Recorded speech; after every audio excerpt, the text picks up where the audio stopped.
Sign the papers or you don't leave this mountain. The gun hit the table with a sound heavier than thunder.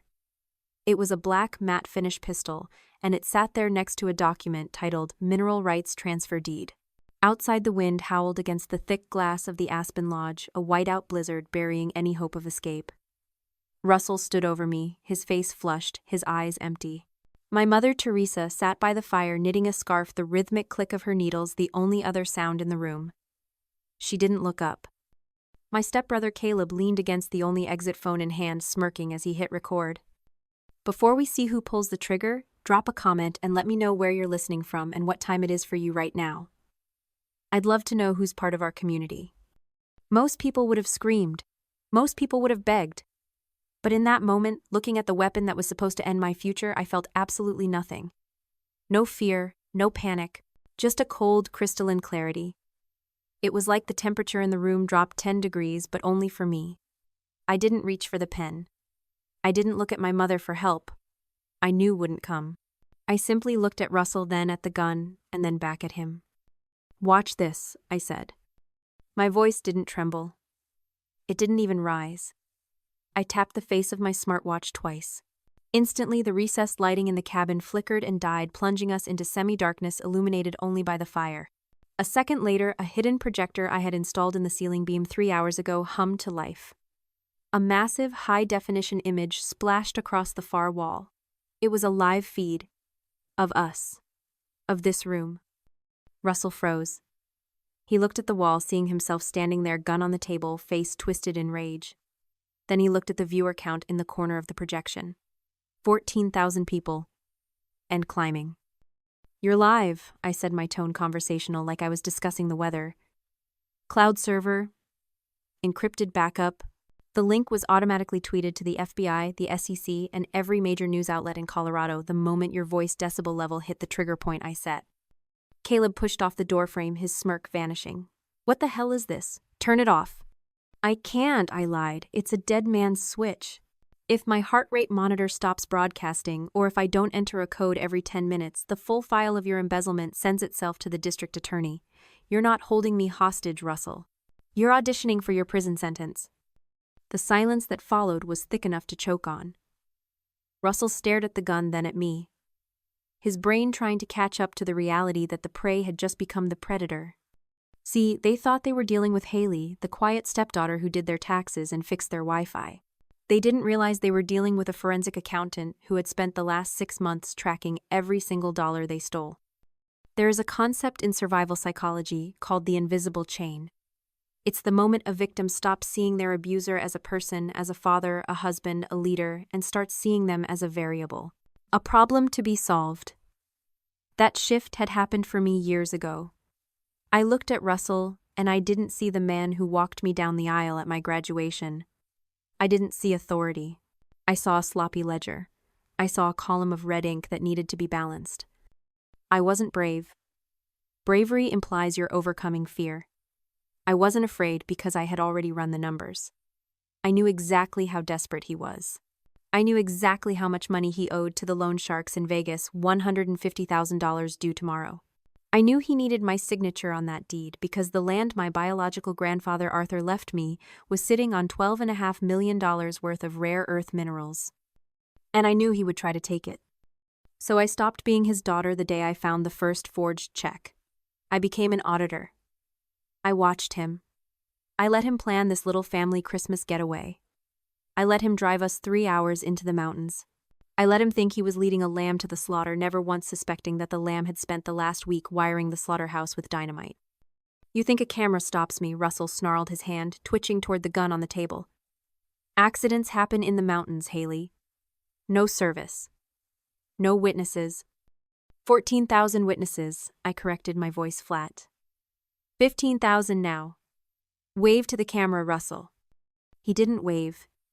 He vibrated with a mixture of rage and terror that I had analyzed 1,000 times in my head before we ever stepped foot in this cabin. He was trying to calculate the odds, trying to find a variable he could exploit. But he couldn't find one because I had already solved the equation. "You don't understand," he hissed, sweat beading on his forehead despite the chill in the room. "We need this. The family needs this." "No," I said, "you need this." I took a step closer to the table, careful not to make any sudden movements, but asserting my presence in the room. I needed the camera to see my face clearly. I needed the audience to see that I wasn't the aggressor, but I was certainly the one in control. Let's talk about the assets, Russell. Let's talk about why we're really here. It wasn't for a white Christmas. It wasn't to bond. It was for the land my biological grandfather Arthur left me 3 years ago. Russell flinched. He thought I didn't know. You thought it was just scrubland, I continued, keeping my eyes locked on his. Just dirt and rocks in the middle of nowhere. That's why you didn't care when the will was read. That's why you let me keep the deed in my name. It was a worthless asset on your balance sheet. Until the geological survey came back 6 months ago.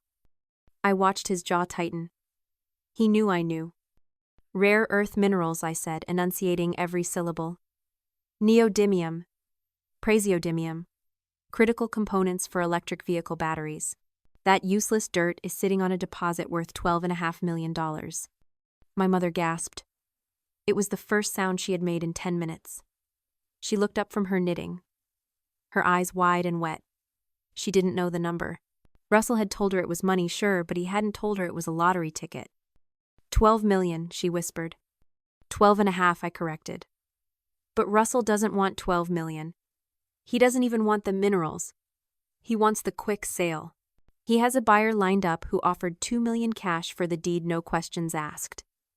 A pennies on the dollar liquidation sale. I turned back to my stepfather. And you need that 2 million fast, don't you? Because of the other number. The red number. Russell's face went from red to a sickly gray. Shut up, he warned. $150,000, I said.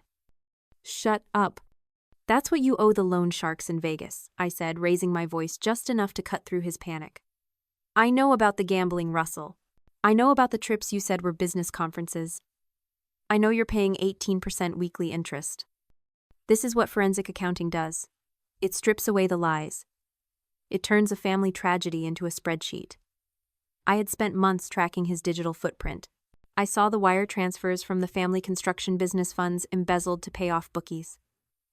I saw the second mortgage he took out on my mother's house without her knowing. I saw the cliff he was driving us all off of. You didn't bring me here to celebrate the holidays, I said, my voice cold and clinical. You brought me here to liquidate me. You needed my signature on that transfer deed so you could sell my inheritance to cover your theft before the sharks broke your legs. I'm not a daughter to you, Russell. I'm an asset. I'm a line of credit you're trying to max out. The room was silent, save for the wind battering the walls.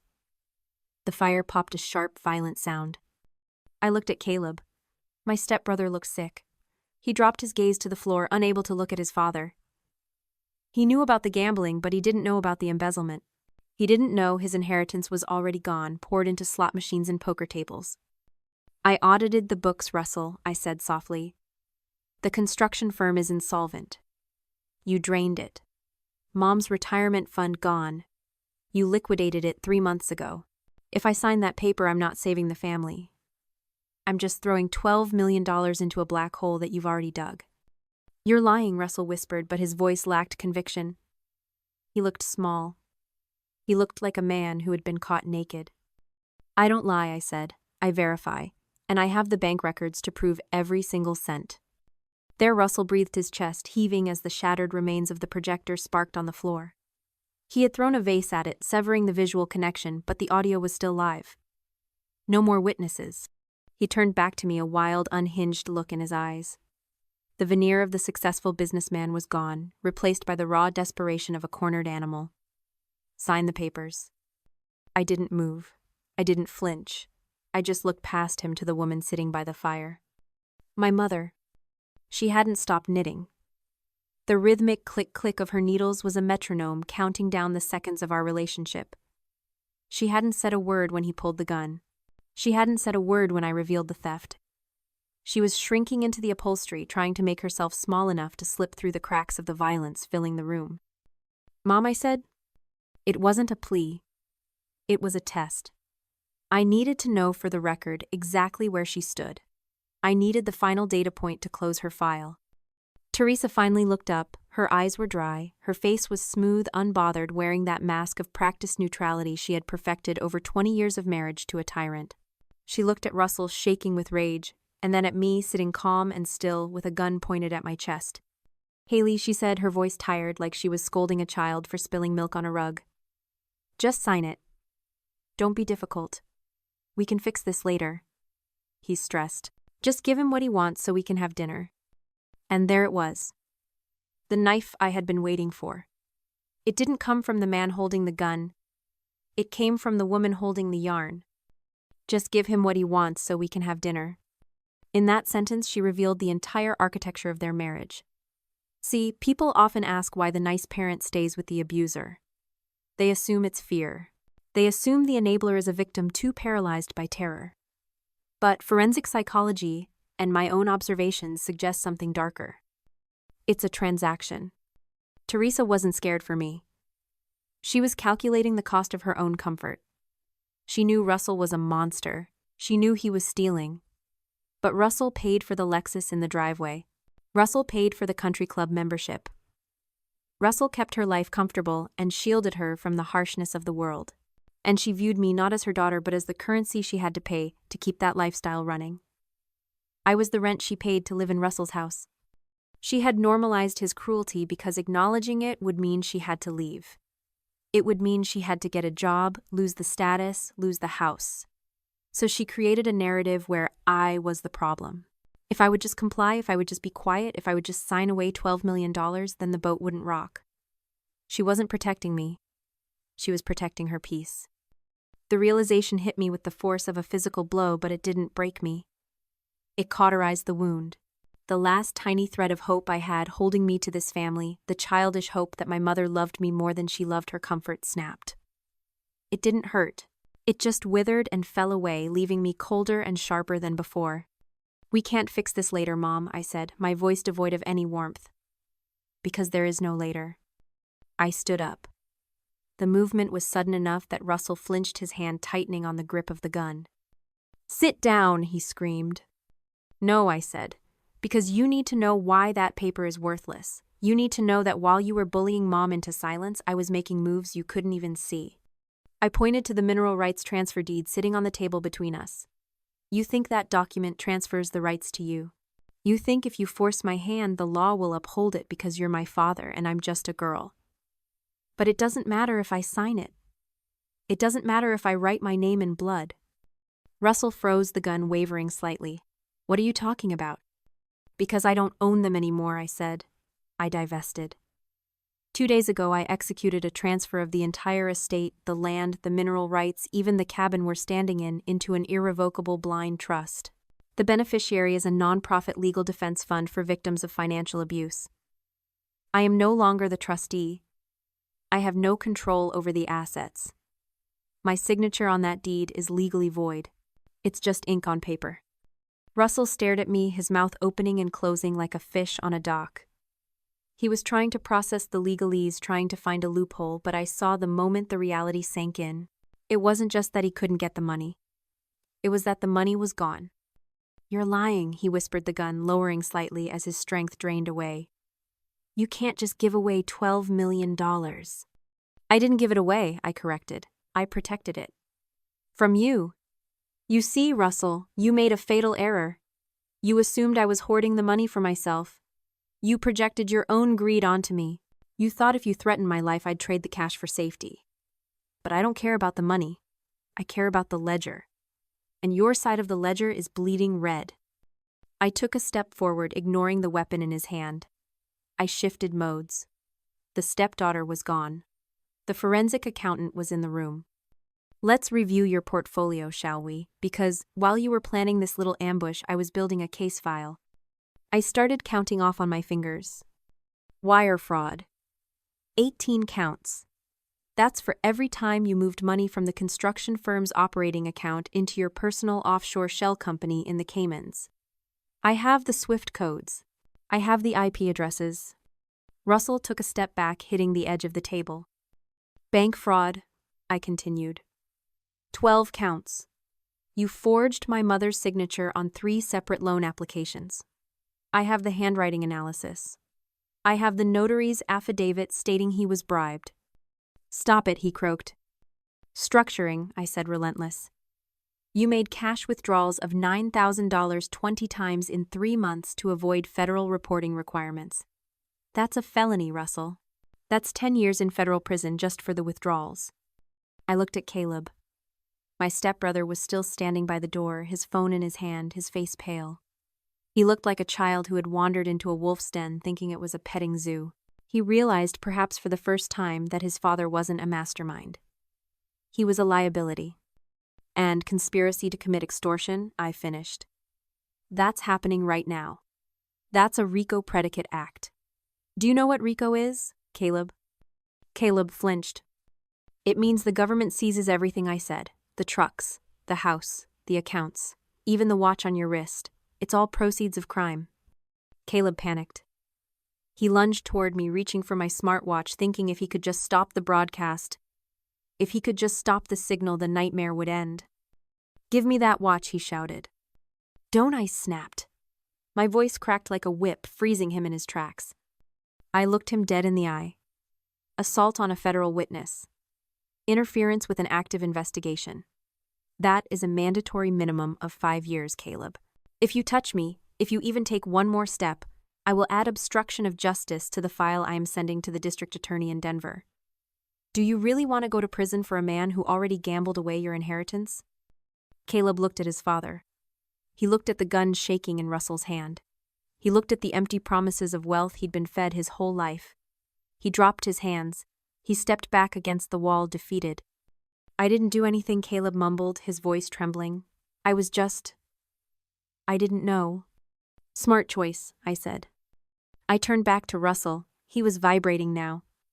The logic hadn't worked. The intimidation hadn't worked. The trap had snapped shut on his leg, and he was realizing there was no way to chew himself free. He looked at the useless deed. He looked at his useless son. And then he looked at me, the girl he thought was weak, the girl he thought he could break. He realized he had nothing left to lose. And that is when a man becomes truly dangerous. He grabbed the gun. He didn't wave it this time. He didn't use it as a prop to punctuate a sentence. He raised it with a terrifying, silent focus, leveled the barrel directly at my chest, and pulled the trigger. Click. The sound was small, dry, and infinite. It echoed in the room louder than the wind outside. Russell froze. His eyes widened, staring at the weapon in his hand as if it had just spoken a foreign language. He racked the slide, a desperate, jerky motion, ejecting a round that wasn't there, and pulled the trigger again. Click. He pulled it a third time. A fourth. Click. Click. He looked up at me, his face contorted in a rictus of pure, unadulterated horror. He wasn't looking at a stepdaughter anymore. He was looking at a ghost. I told you, I said, my voice dropping to a whisper that carried across the room. I'm an auditor. I check everything. I reached into my bag, moving slowly, deliberately. I pulled out a piece of paper, an evidence receipt from the Aspen Police Department dated yesterday at 4 p.m. You're holding a prop, Russell, I said. It's a high-fidelity 3D printed replica frame with weighted lead inserts to mimic the balance of your actual sidearm. I swapped it out of your bag while you were in the gas station bathroom in Denver. I knew you'd bring it. I knew you couldn't feel powerful without it. Russell dropped the gun. It hit the table with a clatter that sounded hollow, plastic, and cheap. He backed away from it, rubbing his hands on his pants as if the fake weapon had burned him. Your actual gun, I continued, holding up the receipt. It's sitting in an evidence locker in town. I turned it in yesterday. I gave them the serial number. I gave them the recordings of you threatening to take care of me if I didn't sign. And most importantly, I made sure your fingerprints were all over the magazine. I took a step toward him. He took a step back, hitting the wall. Do you understand what you just did? I asked. You just attempted to murder a federal witness on a cloud-synced live stream. You pulled the trigger. The intent was absolute. The fact that the gun was a toy doesn't change the charge. It just means you're a killer who failed. Caleb made a sound like he was going to be sick. He slid down the wall, burying his face in his hands. He knew it was over. He knew there was no spinning this. But Teresa, my mother, she was staring at the plastic gun on the table. Her face was pale, but her eyes were darting around the room, calculating. She wasn't looking at me with relief that I wasn't shot. She was looking at Russell with disgust because he had missed. because he had lost. "You idiot," she whispered to him. "You useless idiot." "It's not just attempted murder," I said, tallying the final numbers for the audience watching at home. "It's premeditation. I have the search history from your laptop, Russell. Non-extradition countries. How to transfer mineral rights quickly. You planned this. You brought me up here to die if I didn't pay your debts." The wind outside seemed to change pitch. A low wail cut through the storm, growing louder, closer. Sirens. Russell's head snapped toward the window. "I didn't call them," I said, answering the question before he could ask. "They've been waiting at the trailhead for 40 minutes. They were just waiting for the signal. The moment you pulled that trigger, the system sent a priority alert to the tactical team." The wail became a scream. Blue and red lights began to strobe against the snow-piled windows, painting the room in violence. "Federal agents." A voice boomed over a loudspeaker outside, cutting through the blizzard. "Exit the structure with your hands in the air." Russell slumped. His knees hit the floor. He didn't look like a tycoon anymore. He didn't look like the man who used to terrify me with a look. He looked like a man whose ledger had finally been balanced to zero. The heavy oak door burst open with a force that shook the foundation.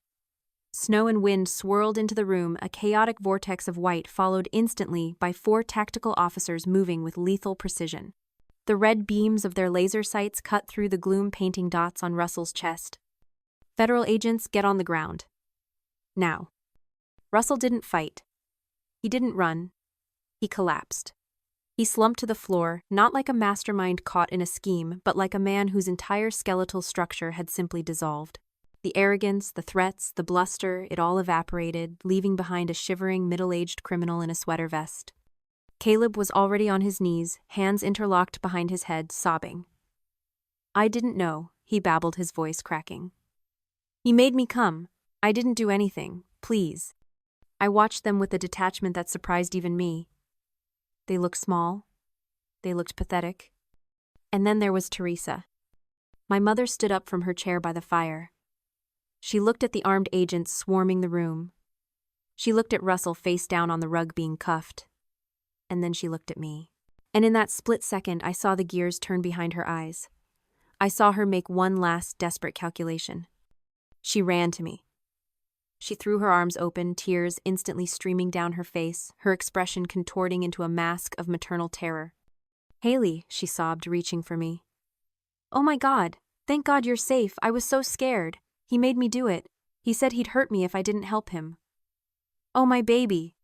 She wrapped her arms around me, clinging tight, trying to physically bind her narrative to mine.